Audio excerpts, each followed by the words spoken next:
eluent is not whether that solvent interacts with the molecule, the solute, but how strongly that eluent interacts with the stationary phase. It's a totally different paradigm for causing elution. It's the adsorption of the solvent onto the solid that causes the elution of the solute. It's a displacement process.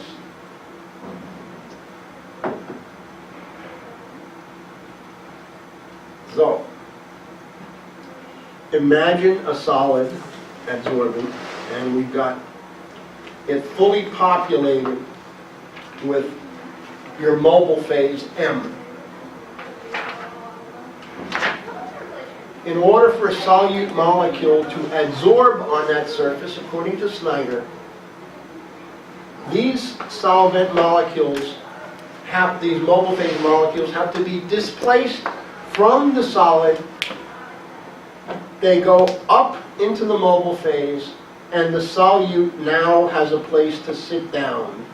In this case, he's assuming that the solute molecule, the I molecule, is twice as big as the mobile phase molecule. It could be 1.5 times as big. It could be 2.87 times as big. It's just a relative size. That's what controls the stoichiometry of this process. I don't like non-integral stoichiometry numbers more than you guys do, believe me. But that's the way it works out in the model. So to emphasize that again, here's the analyte. In order for this analyte to adsorb these adsorbed molecules of mobile phase have to go down into the mobile phase, and the analyte then takes the space that they occupy. Since there are no interactions in the mobile phase, it's the ability of these to cause the displacement of that make the stuff come out at the end of the column. So the stronger the eluent adsorbs on the normal phase surface, the stronger it adsorbs, the less retention there'll be. It's not how well the solvent dissolves the analyte that matters. It's how good it is as a displacing agent. It's totally different than reverse phase chromatography. Couldn't be more different. In fact, it's probably not unreasonable to say that there's not much difference between normal phase chromatography and ion exchange chromatography.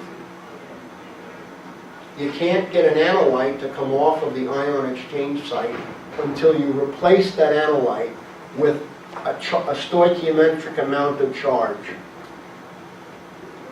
And the ions' mutual solubilities have nothing to do with it. Okay, so now this M is going to be the stoichiometry of the amount of solvent to the amount of analyte. So M is the stoichiometry. The overall free energy of adsorption then is going to be the free energy of adsorption of the analyte when it's on the stationary phase, plus M times the free energy of the solvent when it's in the mobile phase, minus the free energy of the analyte when it's in the mobile phase, minus M times the free energy of the solvent when it's in the stationary phase. This is just the stoichiometry of the adsorption mechanism.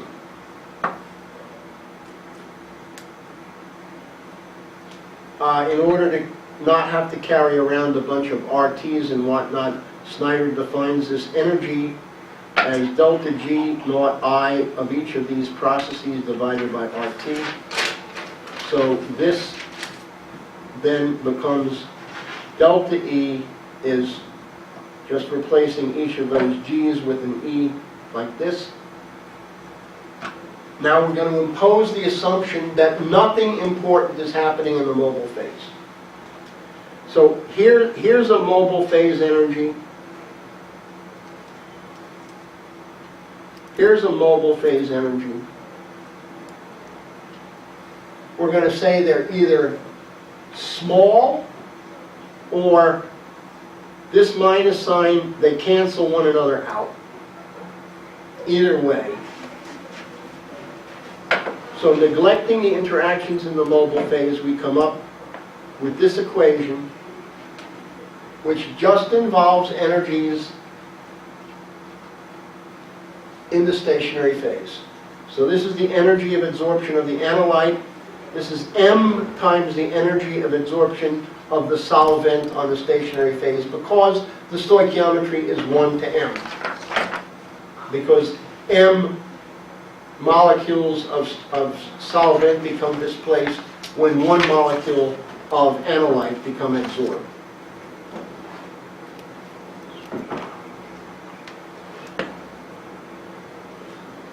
Now, in my notes I go through some tedious but not difficult algebra, and I show that this results in an equation for the energy of the absorption process. And we wind up with this equation due to Snyder, where alpha is the activity of the adsorbent surface.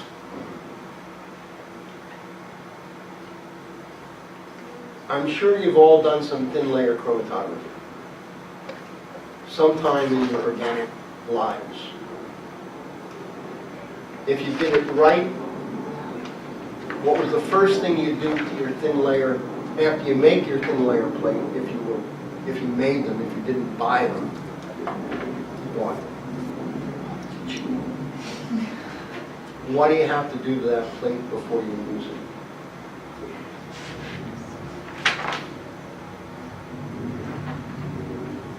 Put it in the oven. You got to dry it. You have to get the water that's absorbed on the silica or on the aluminum into some reasonably reproducible state. That is setting the activity of the surface. Up to a point, the more water you take off the surface, the more active the adsorbent is. That's what I'm talking about.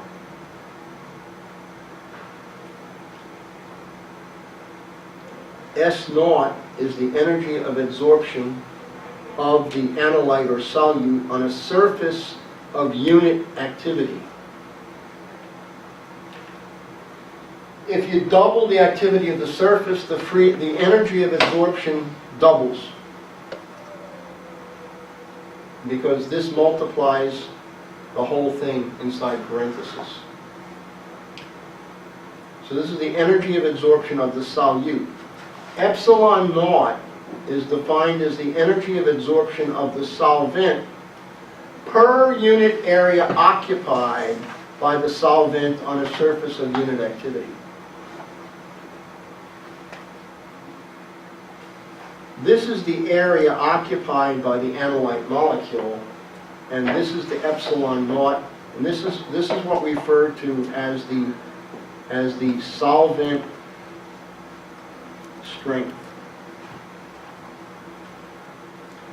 and sometimes called the eluotropic solvent strength. Eluotropic meaning ability to elute. And so the higher the energy of adsorption of the solvent per unit area, the greater its ability to cause an analyte to elute from the surface. Nothing to do with solubility of the solvent for the analyte. It's strictly adsorption energy on the surface. So this is the final Snyder equation governing the energy of absorption, and it's fairly easy to show once I get rid of all those marks.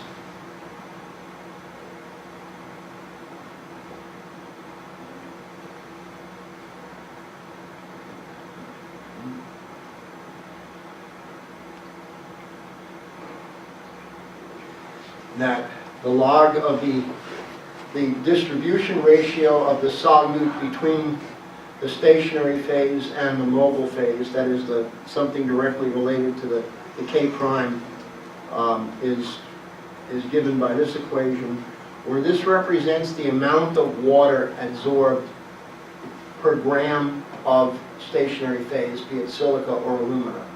This is the volume of water absorbed on the surface. Fortunately, this drops out when we consider ratios. So if we look at the ratio of retention of a solute, of a single solute, in two different solvents, this drops out. This drops out.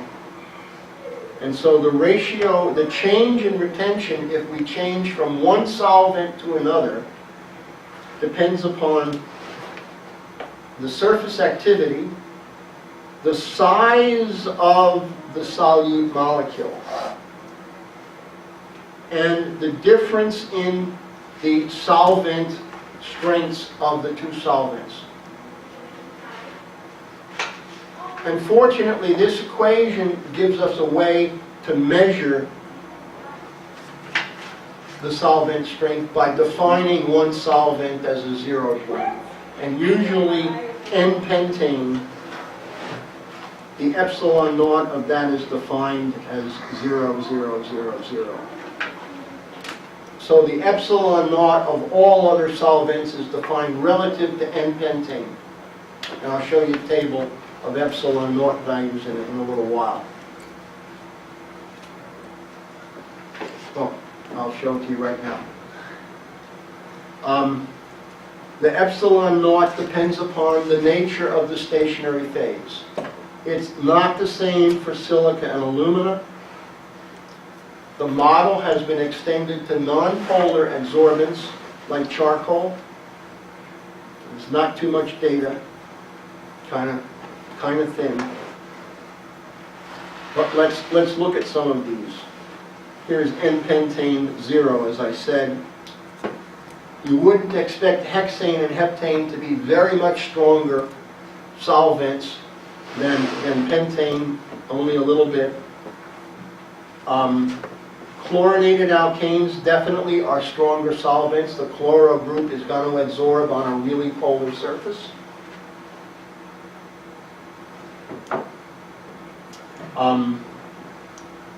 I don't know why he doesn't have numbers for acetone and silica, but you can see that acetone is a pretty polar solvent. Ethyl acetate is a solvent beloved of organic chemists when they do normal phase liquid chromatography. It's a rather non-reactive, rather polar, rather volatile solvent. They like to blow it off quickly. And then, of course, something like methanol is really polar. Water is an exceedingly polar solvent. They don't even bother giving an epsilon naught. It's just off the chart. Acetic acid is an enormously strong eluent on alumina because the carboxylate group likes to form complexes with aluminum ions on the surface of the silica. Amines tend to be very strong in displacing agents on silica. They're not used much on alumina. I don't know why. There are very extensive tables like this if you go in the literature, and they're very helpful. What you find out very quickly in the lab is that you can never quite find the right pure solvent to do the job. You always have to make a mixture of a weak solvent and a strong solvent to get something that does a good job of spreading your peaks out so that they're not all super strongly retained and they're not all super weakly retained. And so that's going to cause us to look at equations for mixed solvents, but we'll get there in a minute. So this is the effect of solvent change on retention of a given solute, of a given analyte molecule. The bigger the analyte, the more surface it occupies, the bigger the effect of a solvent change on its retention. The higher the activity of the surface, the bigger the effect of a change in the solvent.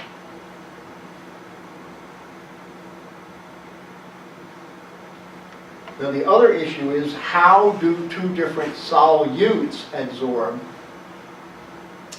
And taking that same equation for solute A and B, we want to know the logarithm of the ratio of those distribution ratios, and that works out to be alpha, the surface activity, times this entire quantity. So this is now the ratio of retention of two different solutes. So we want this ratio to be big to give us an easy separation. So what this equation tells us is that we actually want a rather high surface activity. The bigger alpha is, the bigger the ratio of the K factors will be. That makes the separation easier. But the downside to that is, if we make alpha too big, the stuff never comes out. So there's always a lot of fudging around in developing a separation here, finding the perfect solvent strength. And if all you've got is pure solvents, you're never going to find that perfect solvent strength. Other point is that there are two different solute properties that matter. This is the adsorption energy of B. This is the adsorption energy of molecule A. This is the size of B. This is the size of A. And this is the solvent strength of whatever solvent we're using. So there's two solute parameters that control the selectivity: size and adsorption energy.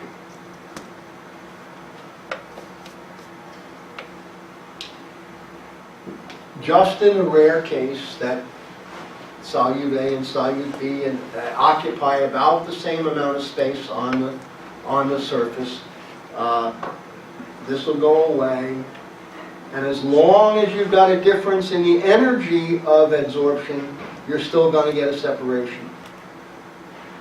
Okay, so what I'm saying is, if you have a difference either in polarity, which governs the energy of adsorption, or in size, in principle you can get a separation. That's nice, because it's unlikely that both are going to be the same.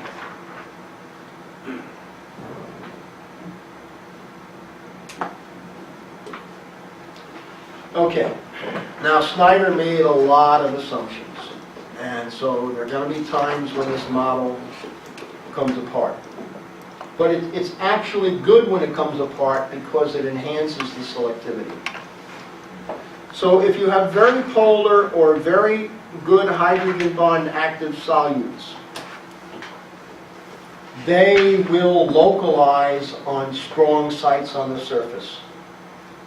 Snyder assumed that all the sites were the same, but some of the sites are going to be better, going to be more polar, some are going to be less polar, some are going to be better hydrogen bond donors, some are going to be better hydrogen bond acceptors. A really polar solute or a really good hydrogen bonding active solute is going to find those active sites and it's going to sit on them. It's going to localize on them. And that's going to enhance the selectivity of the separation. Very polar and very hydrogen bond active solvents will also localize, and they'll be good for displacing those solutes that are localizing.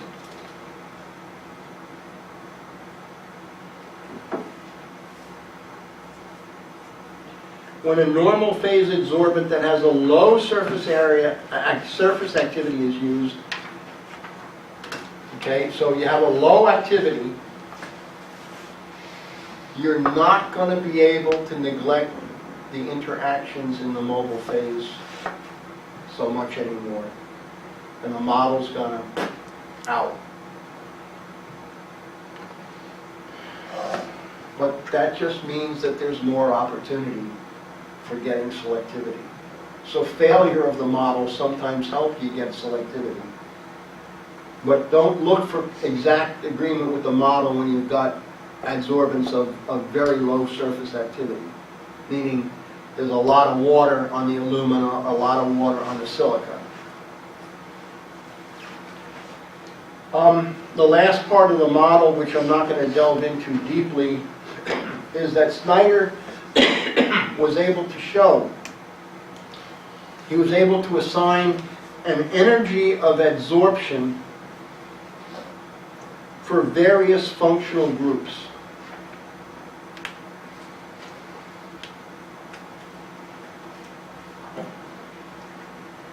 And he said we can take a molecule, just break it up into functional groups, look up the energy of adsorption of that functional group, sum them up, and that will give us either the adsorption energy of the solute or the product of the area of the solvent times it's the epsilon naught of the solvent. This product is just the energy of adsorption of the solvent on the site.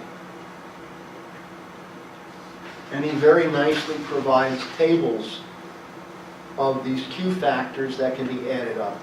Now if you look at them, here's a methyl group. The Q factor on alumina, it's a